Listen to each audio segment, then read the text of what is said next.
All right, good morning, March 23rd. So yesterday I had pizza. It's Lent, so I really don't like that much fish. But I did have a tuna fish and cream pizza that I made with some cheese. And I add a little bit of the nixtamalisado corn masa. So it cuts back, way back on the gluten and on the carbs, believe it or not. So I think yesterday was 130 carbs. Once out of how long? Also had 8 eggs, cheese, and then after sundown, I went ahead. I had to have some bacon, and I ate 12 wings. I was really kind of hungry. So my weight this morning, 88.2, and that's kilos, and 194 pounds. So I haven't been sick in well over 5 years. As a matter of fact, I remember somebody mocking me out on this channel actually. I played a Beethoven sonata, and it was back in the day when we were kind of getting all into the whole beat, single beat thing. It's a musical thing with pendulums and metronomes. Don't worry about it. But he called me like fat boy or whatever, and I'm like, and I looked at myself, and I looked like this big like oil barrel. Papada, just horrible double chin, triple chin. And instead of taking it all personally and getting all butthurt, which I did not, I just said, yeah, I got to do something. I was 53 or 54 at the time. I probably just turned 54 because I started my From Fat to Fit After 50 channel. And I was going to go back and do the old DASH diet, and you got to exercise, and you got to do this and that. But what I did do is I pretty much cut out Cokes and switched to whole food and all that kind of stuff. And of course, the Cokes wound up creeping back in because it's not sustainable. Nothing with carbs is sustainable. And that was October 27th of 2019. And that November, I got sick. And I mean, I got sick. My throat, everything just was crazy. And the doctor hit me up with an antiviral. She said it's a virus. I'm like, okay.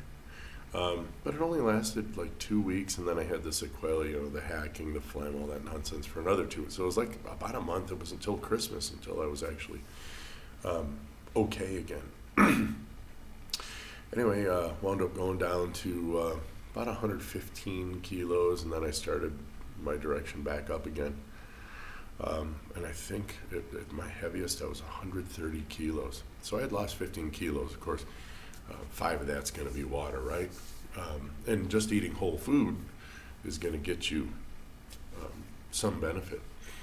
And then Dr. Berg's video pops up, and that's in May, and the rest is history. But it was about May 17th when I started, and I had a really just bad headache on the 1st of June. I even documented it. And it was electrolytes. I took a pinch of salt, drank some water, and that went away. That's the last headache I've ever had. So from June 2021 till today, nothing. No heart attack, no colds. I do have these allergies, these pesky little allergies, come in February, March. I still have a little bit. And I have a feeling it's it's the sour orange trees that live around here. But I don't mind them. I mean, I'll squeeze them into some cochinita pibil or whatever. So I do get snuffles, but I don't get congestion.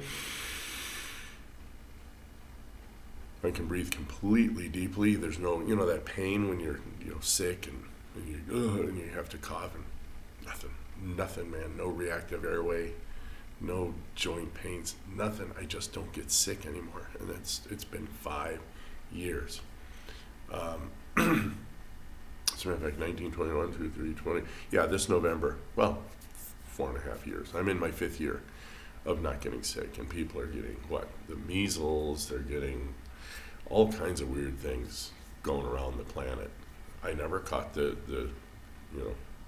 or if it's in this direction, that letter. I never caught that. And the only people I know who actually died of that were metabolically ill. family down the street, their daughter left a kid behind, and she ate a lot. Oh my God! And whenever the ice cream trucks or whatever would go by, man, she'd be out there. I think it's metabolic problems, and then they stick stuff up your nose and say it's something else. But the only people I knew that ever succumbed to that had at least 4 comorbidities, and it's all in line with the Syndrome X issue. So, as far as I'm concerned, they died of Syndrome X. If something pushed them over the edge, you call it what you want. I know scientifically that the thing that starts with this letter doesn't exist scientifically. All right? I mean, I'm talking Bart K's science, the one that's the scientific method, and you actually observe and you prove and you watch, and that doesn't exist. It just does not exist. But you can believe what you want. Caveat emptor, right? Buyer beware. Don't even believe me. Look it up yourself. I follow Dr. Sam Bailey and her virologist husband. And once I learned terrain theory, friends, oh my God, it expanded my view to understand accidents and poisoning. And if you're not eating poison, you don't get fever, you don't get headaches, you don't get joint pain, you don't get nothing. And I found the least poisons in saturated fatty meats and eggs, drinking water, and salting my food to taste. I do no supplementation. I just don't. And I have no symptoms of any